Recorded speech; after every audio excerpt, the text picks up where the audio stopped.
Hello everyone. आज की video में हम डिस्कस कर रहे हैं एलकेजी का इंग्लिश सब्जेक्ट का syllabus. So first of all start with the alphabet that they have already learn in nursery class. इसमें सिर्फ रिवीजन कराना है, यानी उनकी मेमोरी को रिकॉल कराना है। उसके बाद में जो मेन टॉपिक स्टार्ट होता है वो है वॉवल्स एंड कंसोनेंट्स। वॉवल्स में आपको ये बताना है कि पूरे अल्फ़ाबेट्स में कितने वॉवल्स होते हैं और कितने कंसोनेंट्स होते हैं, उनकी फोनिक्स बतानी है। फोनिक्स पे मेन फोकस रहेगा। इसके अलावा ए और एन का इंट्रोडक्शन होगा और क्या डिफरेंस है और इन्हें कहाँ इस्तेमाल किया जाता है वो बताना होगा, यानी वॉवल्स और कंसोनेंट में किस तरीके से ए और एन का इस्तेमाल होता है वो बताना होगा। सेंटेंस या फिर क्वेश्चंस के जवाब यस और नो में किस तरह दिए जाते हैं उसका इंट्रोडक्शन देना है। दिस एंड दैट का इस्तेमाल बताना है, क्या इनका रूल है इस्तेमाल करने का। वन और मैनी का कॉन्सेप्ट समझाना है और कुछ वन और मैनीज लर्न कराने हैं। Opposite word, basic opposite word इसमें हम लर्न कराएंगे बच्चों को। यूज़ ऑफ इज़ और आर बताना है। पहले रूल समझाने होंगे, फिर कुछ सेंटेंसेस के थ्रू उनको प्रैक्टिस करानी होगी। इसके अलावा एंड, इन, ऑन, अंडर जैसे शब्दों का इस्तेमाल और रूल पहले समझाना होगा, फिर वर्कशीट के थ्रू उनको प्रैक्टिस कराइए। डे और मंथ्स नेम, इसमें वर्बली भी इनको याद होना चाहिए और साथ ही साथ इनको स्पेलिंग भी लर्न होनी चाहिए।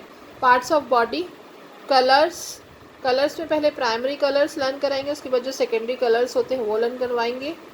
कन्वर्सेशन, कन्वर्सेशन में बच्चों को कैसे बात करनी है या कोई क्वेश्चन पूछते हैं जैसे व्हाट इज़ योर नेम, उसका जवाब वो किस तरीके से देंगे। तो सिंपल उनको सेंटेंसेस लर्न कराने हैं, जैसे what is your name, what is your father name, in which class do you study, etcetera. तो ये बेसिक सेंटेंसेस हैं जो बच्चों को कन्वर्सेशन में लर्न कराने हैं। सिलेबस के बाद बात आती है इनकी डिटेल स्टडी की। तो उसके लिए अल्फ़ाबेट्स जो है उसकी वीडियो आपको मेरे चैनल पर मिल जाएंगी। वॉवल्स के फोनिक साउंड की वीडियो आपको मेरे चैनल पे मिल जाएंगी, आप वहाँ चेक कर सकते हैं। इसके अलावा नेक्स्ट जो टॉपिक आता है वो आता है ए और एन। ए और एन का इस्तेमाल दोनों का ही सिंगुलर, यानी बस गिनती में एक है, सिंगुलर है, सिंगल है या वन है, उसमें हम ए और एन का इस्तेमाल करते हैं। जिन शब्दों में वॉवल की साउंड आती है उसमें हम एन का इस्तेमाल करते हैं और जिसमें कंसोनेंट की आवाज़ आती है या साउंड आती है उन्हें हम उनके साउंड यूज़ करते हैं। So here have a look, we use a and an when we talk about one thing.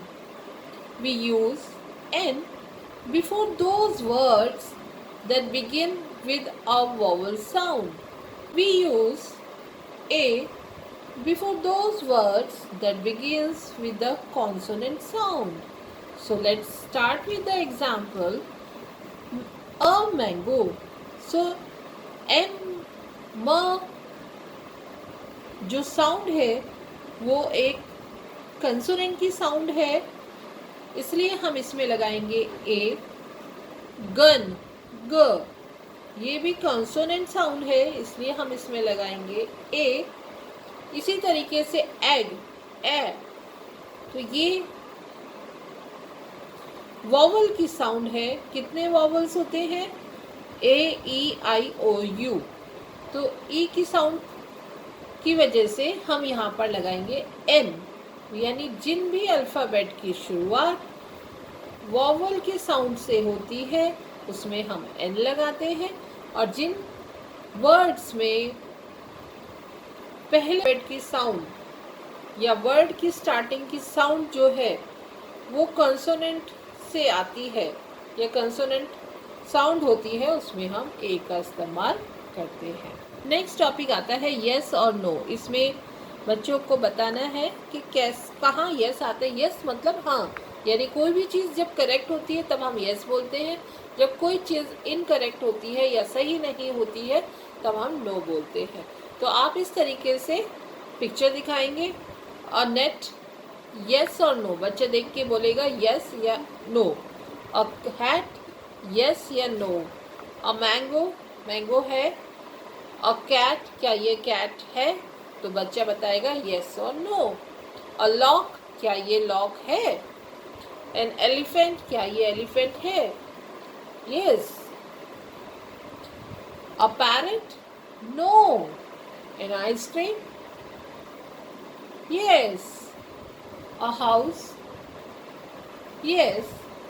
A tiger, yes. तो इस तरीके से यस और नो से इंट्रोड्यूस कराया जाएगा बच्चों को। Now move to the next, this and that. इसकी भी वीडियो मेरे चैनल पर अवेलेबल है। दिस, जब ऑब्जेक्ट जो है पास में होता है, when any object is near to you, इसका इस्तेमाल करेंगे। और जब ऑब्जेक्ट जो है दूर होगा तब हम दैट का इस्तेमाल करेंगे। So have a look. This is used when we talk about an object which is near to us. That is used when we talk about an object which is far. So look at here. Here is a boy. जो car है वो boy के पास है और helicopter boy से दूर है. So here we will use this and here we will use that. Same. Sofa बच्चे के पास में है जबकि फ़ैन दूर है, तो फ़ैन के साथ दैट लगेगा और सोफ़ा के साथ दिस लगेगा. इसी तरीके से आप डायग्राम बना करके या वर्कशीट दे करके बच्चों से पूछ सकते हैं. This arrow is symbolising that it is far, और जहाँ एरो नहीं लगा है दैट इज सिम्बलाइजिंग कि ये ऑब्जेक्ट पास में है. इसके बाद में वन एंड मैनी आता है. इसकी वीडियो भी मेरे चैनल पर अवेलेबल है. Just check over there. Detail में उसमें समझाया गया है, तो वहाँ से आप चेक कर सकते हैं. Now move to the next topic that is opposites. Opposite को समझाने के लिए अगर हम पिक्चर का इस्तेमाल करें तो बच्चा इजीली समझ सकता है. जब कोई भी चीज़ दूसरी चीज़ से बिल्कुल अलग हो, बिल्कुल विपरीत हो, तब हम अपोजिट्स का इस्तेमाल करते हैं, अपोजिट वर्ड का इस्तेमाल करते हैं, या हम कह सकते हैं उन्हें अपोजिट वर्ड्स कहते हैं. जैसे big, small, hot, cold, tall, short, fat, thin, happy, sad, old, young, up, down, in, out, good, bad, near, far, right, wrong, rich, poor, dry, wet, day, night. So these are the very common opposite words that we have to teach the LKG student. यानी KG class के बच्चों को ये opposite words आने चाहिए. Of is. इसका इस्तेमाल सिर्फ वन थिंग, यानी हमारे पास सिर्फ एक ऑब्जेक्ट है तब हम इसका इस्तेमाल करते हैं. क्योंकि ये LKG क्लास है, हम इसमें बहुत डिटेल में बच्चों को नहीं समझाए जाते हैं. जो बेसिक डिफरेंस बताया जाता है बच्चों को इज़ और आर में, कि जहाँ ऑब्जेक्ट मोर देन वन हो यानी मैनी हो तब हम आर का इस्तेमाल करेंगे. जब हमारा ऑब्जेक्ट सिर्फ एक है तब हम इसका इस्तेमाल करेंगे. जैसे दिस इज़ ए बर्ड. यहाँ क्या है? ये बर्ड है. कितनी है? एक है, इसलिए हमने क्या इस्तेमाल किया? इज़. यहाँ एक कैट है इसलिए हमने इसका इस्तेमाल किया. एक ही काइट है जो कि येलो कलर की है, इसलिए इसका इस्तेमाल किया. पॉट रेड कलर का एक ही है इसलिए हमने इसका इस्तेमाल किया. कप एक ही है और खाली है इसलिए हमने इसका इस्तेमाल किया है. बैग ग्रीन कलर का एक ही है तो हमने इसका इस आर. तो मैंने पहले ही बताया जब ऑब्जेक्ट मोर देन वन हो तब आर का इस्तेमाल होते हैं. और जब यूजुअली ये क्वेश्चन अगर एग्ज़ाम में आता है तो क्वेश्चन होता है फिल द एप्रोप्रिएट वर्ड, और ब्रैकेट में दिया होता है यूज़ इधर इज़ और आर. यानी इज़ और आर में से कोई एक शब्द भरना है तो बच्चों के दिमाग में ये बात बिठानी होती है, जब मैनी ऑब्जेक्ट्स होंगे तो आर भरेंगे, और जब एक ऑब्जेक्ट होगा तो इज फिल करेंगे. Here we can see the first sentence is talking about the boys. Boys कितने हैं? More than one, that means two, that means many. More than one is many. तो हम यहाँ पर आर का इस्तेमाल करेंगे. कैट मैनी है, आर का इस्तेमाल करेंगे. काइट्स मैनी है, आर का इस्तेमाल करेंगे. पॉट्स मैनी है, इसलिए आर का इस्तेमाल करेंगे. Now this type of exercise you can give to your kid to fill the appropriate word from is and are.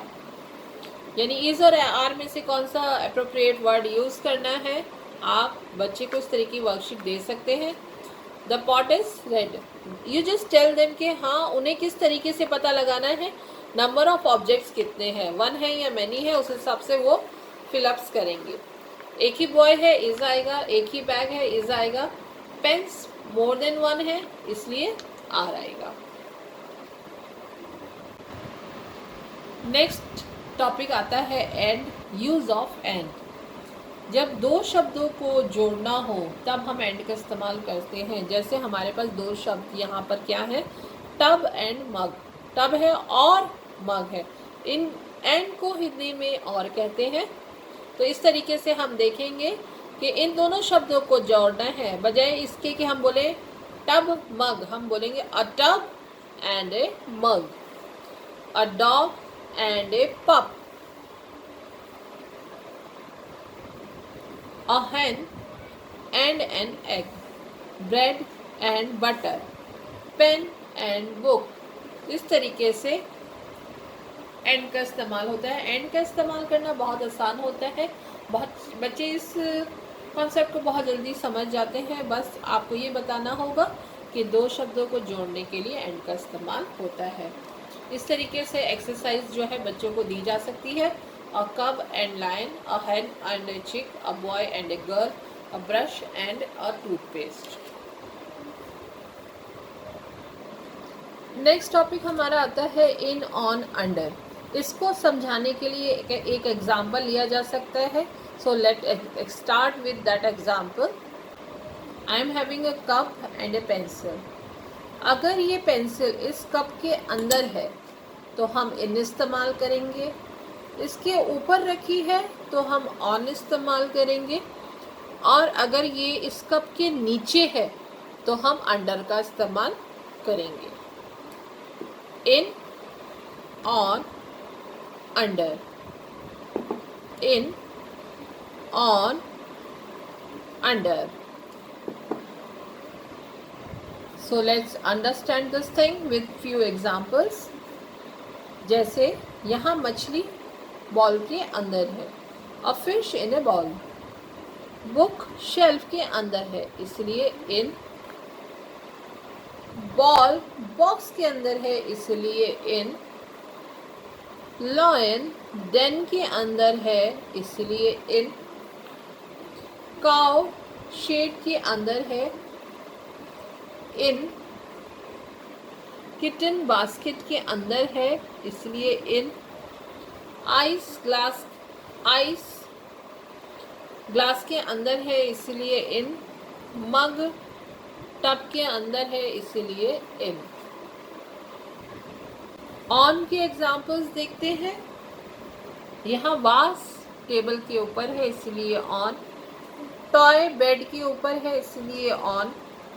Cat mat के ऊपर है, इसलिए ऑन.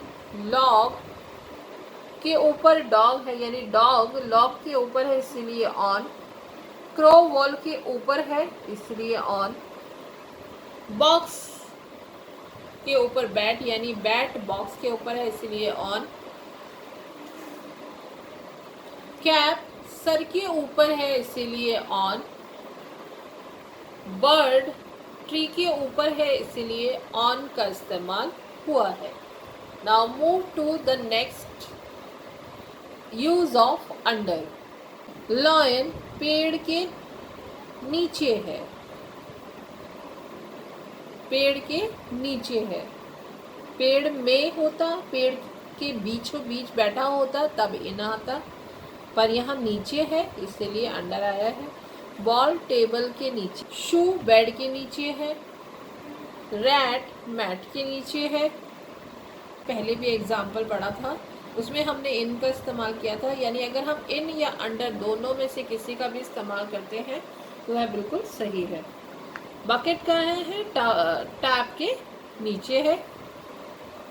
फैन के मैन कहाँ है? फैन के नीचे है। बैग टेबल के नीचे है। इसी तरीके से हम वर्कशीट दे सकते हैं बच्चों को डिफरेंट चित्र बना करके कि इन ऑन और अंडर का इस्तेमाल करने के लिए।